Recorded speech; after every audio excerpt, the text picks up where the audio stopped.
వృషభం వారికి గనక చూసుకున్నట్లయితే మీ యొక్క రాశి నుంచి ఏకాదశ స్థానంలో శని యొక్క సంచారం జరుగుతుంది ప్రస్తుతం. అయితే ఆ శని ఉత్తరాభాద్ర నక్షత్రం నుంచి రేవతి నక్షత్రంలోకి వస్తాడు. అక్కడ దాదాపుగా సంవత్సరం పాటు ఉంటాడు.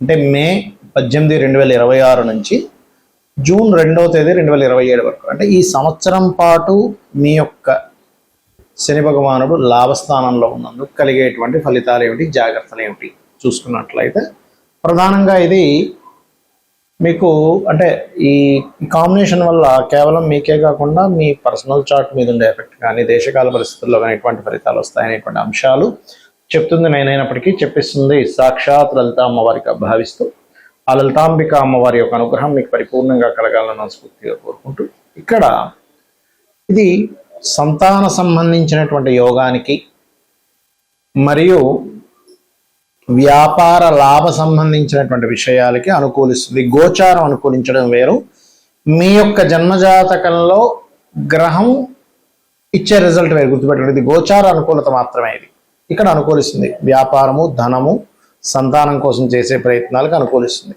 కాకపోతే ఇవన్నీ కూడా ఏంటి, లాంగ్ టర్మ్లో, ఎందుకంటే ధనాధిపతి అయినటువంటి బుధుడి యొక్క నక్షత్రంలో, ఆలోచనాకారకుడైనటువంటి బుధుడి యొక్క నక్షత్రంలో 2, 5 అధిపతి కదా మీకు శని సంచరిస్తున్నాడు. కాబట్టి లాంగ్ టర్మ్, దీర్ఘకాలికంగా ఉండేవన్నీ ప్లాన్ చేసుకోవాలి. అప్పుడే మీకు లాభాలు వస్తాయి, గుర్తుపెట్టుకోండి.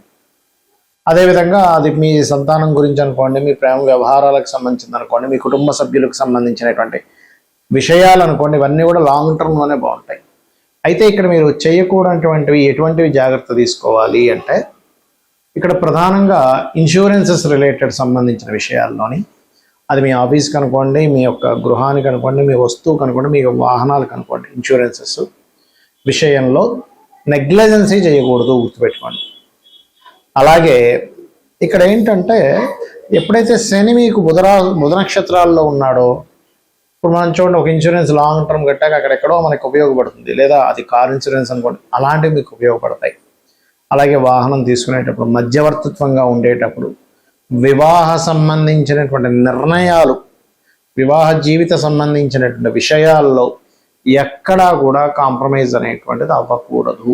ఎందుకంటే ఈ శని బుధ నక్షత్రంలో ఉన్నప్పుడు ఎలాగైతే మీకు ధనపరంగా కానీ వ్యాపార పరంగా కానీ long term investments, long term రిలేటెడ్గా ఎంత మంచి చేస్తాడో, ఇక్కడ వేరే వేరే ప్రాంతాలకు వెళ్ళడం ద్వారా కూడా ఎలా అయితే సక్సెస్ని ఇస్తాడో, వేరే ప్రాంతాలకు వెళ్ళి వ్యాపారాలు చేయడం ద్వారా ఎట్ ది సేమ్ టైం ఈ యొక్క విషయాల్లో కూడా జాగ్రత్తగా ఉంటూ మీరు విష్ణు సహస్రనామాల యొక్క శ్రవణము, వెంకటేశ్వర స్వామి యొక్క ఆరాధన, తిరుపతి వెంకటేశ్వర స్వామి దర్శనం చేసుకున్నట్లయితే అన్ని విధాలా బాగుంటుంది.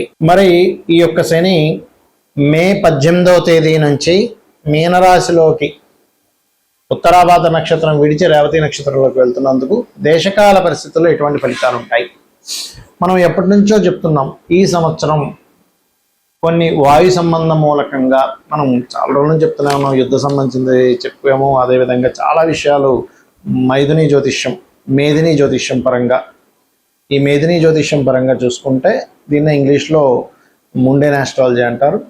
అయితే ఈ కాంబినేషన్ వల్ల కొన్ని దేశాలలో, మన ఇండియాకి అయితే అంత పెద్ద ఎఫెక్టే ఉండదు, గుర్తుపెట్టుకుని కొన్ని దేశాలలో ఈ విస్ఫోట సంబంధంగా మనం చూడండి, ఇవాళ రేపు యుద్ధం జరుగుతుంది కదా, ఈ యుద్ధాలలో కొన్ని యాటమ్ బాంబు అనుసంబంధించినవి కొన్ని డిస్టర్బ్ అవ్వడము, దాని ద్వారా ప్రకృతిలో, గాలిలో, వాయువులో కొన్ని మార్పులు రావడం. ఎందుకంటే ఇక్కడ మీరు కనుక గమనించినట్లయితే బుధుడి యొక్క నక్షత్రంలోకి శని సంబంధం కలుగుతుంది మీన రాశిలో, అది కూడా జలరాశుల్లో కాబట్టి జలము వాయువు కలుషితం అనేటువంటి చూపిస్తుంది. కాబట్టి మీరు ఏ ప్రాంతాల్లో నివసిస్తున్నా, ఎక్కడ ఉన్నా కూడా జలము కాచి చల్లార్చిన నీరు తీసుకోవడం చాలా ముఖ్యం ఈ సంవత్సరం అంతా కూడా. అంటే వచ్చే సంవత్సరం జూన్ 2వ తేదీ వరకు కూడా అందరూ ఇది ప్రధానంగా పాటించండి. ఇది షేర్ మార్కెట్ మీద కూడా ఎఫెక్ట్ చూపిస్తుంది. ఎందుకంటే బుధుడు షేర్ మార్కెట్ కారకుడు, ఆ షేర్ మార్కెట్ కారక నక్షత్రం మీదకి శని వచ్చాడు. అలాగే కమ్యూనికేషన్ రంగాల మీద కూడా ఇది ప్రభావం చూపిస్తూ ఉంటుంది.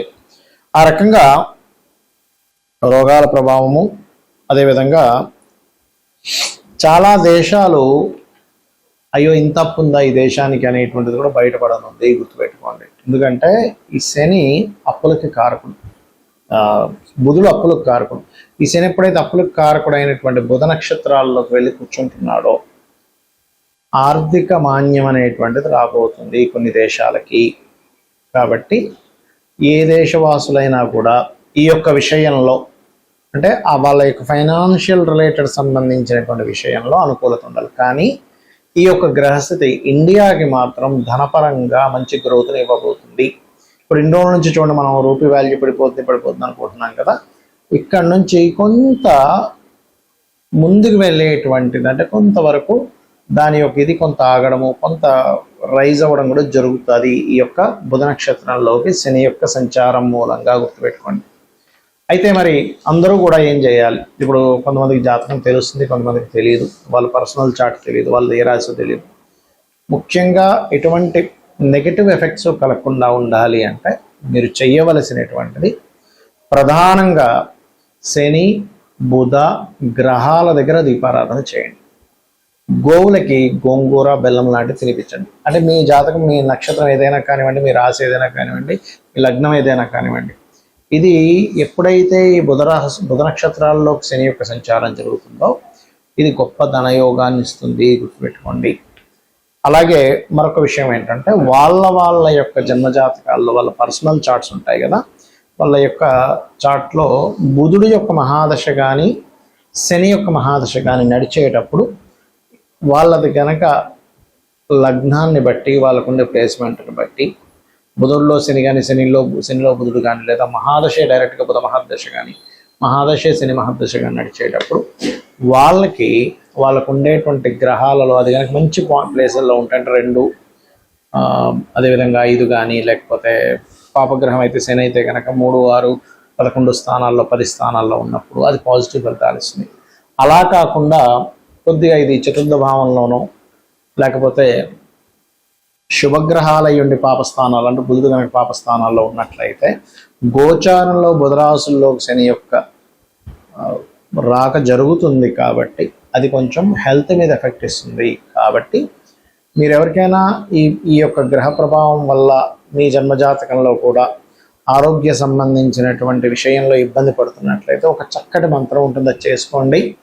ఖచ్చితంగా మీకు ఆ యొక్క ప్రభావం తగ్గుతుంది. అదేమిటి అంటే ఓం సర్వవ్యాధి ప్రశమని సర్వమృత్యు నివారణి అగ్రగణ్య అచింత్య రూప కలికల్మషనాశిని నమః అనే మంత్రం చదువుకోండి, ఖచ్చితంగా బాగుంటుంది. మరియు దీంతో పాటు ఇంత పెద్ద మంత్రం నేను చదవలేను అనుకునేటువంటి వారు క్రీం అచ్యుత అనంత గోవిందాయ నమః. మరియు అప్పులు ఎక్కువగా ఉన్నాయండి, ఆల్రెడీ ఇప్పటికే బుధ మహర్దశ నడుస్తుంది, బుధుడు సరైన పొజిషన్లో లేడు, దాంతోపాటు ఇప్పుడు బుధ నక్షత్రాల్లోకి శని వస్తున్నాడు, మీ యొక్క జన్మజాతకంలో కూడా బుధుల్లో శనిలో బుధుడు నడుస్తున్నాడు, అప్పులు విపరీతంగా పెరిగిపోతున్నాయి అనుకునేటువంటి వారు ఇప్పుడు కనుక మీరు ఓం అపర్ణాయ నమః అనే మంత్రంతో పాటు ఓం సంపత్కరీ సమారూఢ సింధుర వ్రజ సేవితాయ నమః అనే మంత్రం చేయండి. లేదు మీకు చక్కగా ఇంట్లో హోమం చేసుకునేటువంటి ఏర్పాటు ఉంది అని అనుకోండి ఉదాహరణకి, అప్పుడు మీరు చేయవలసింది ఏమిటి అంటే సింపుల్గా ఏం లేదు, బిల్వపత్రాన్ని నూనెలో ముంచి హోమం చేయండి, ఖచ్చితంగా అప్పులు బాధలు తగ్గుతాయి. అలా కాదండి మాకు శత్రు బాధలు ఎక్కువైపోయాయి, ఇంకా ఎందుకంటే ఈ బుధుడు రాసుల్లోకి శని ఎంటర్ అవ్వడం మూలంగా బంధువర్గం వాళ్ళతో శత్రుత్వాలు పెరుగుతూ ఉంటాయి. అంటే ఇప్పుడు దీనివల్ల ఏంటంటే మనకి రకరకాల దేశాలకి ఇది మిత్ర దేశమే అని అనుకునేది శత్రుదేశంగా మారుతూ ఉంటుంది. ఇది ఏమిటంటే ఇది మిత్రుడు కదండి అంటే శత్రువు అయిపోతూ ఉంటాడు. అలాగే దేశాలకి మధ్యన ఉండేటువంటి మిత్రత్వాలు శత్రుత్వము, మనుషులకు ఉండేటువంటి బంధువర్గాల్లో కూడా తెలియని ఏమిటి ఇట్లా చేశాడు, ఇంత నష్టపరిచాడు నన్ను అనేటువంటిది వస్తుంది. అలాంటప్పుడు మీరు చేయవలసినటువంటిది ఏమిటి అంటే మిరియాలు నూనెలో వేసి ఆ మిరియాల నూనెతో కలిపిన హోమం కనుక చేసినట్లయితే మీకు మీరుగా చేసుకోవచ్చు, లేదా ఏదైనా పురోహితుని పెట్టుకుని కనుక చేసినట్లయితే శత్రు నాశనము, అది మీ అంతర్గతంగా ఉండేటువంటి రాగ ద్వేషాలతో నిండినటువంటి తత్వం మీలో ఉంటే అది పోతుంది. నిజంగానే మీకు కనుక ఎవరైనా శత్రువు మిమ్మల్ని ఇబ్బంది పెట్టాలనుకుంటే కూడా ఆ యొక్క దోషం కూడా పరిపూర్ణంగా పోతుంది. శ్రీమాత్రేయ నమః.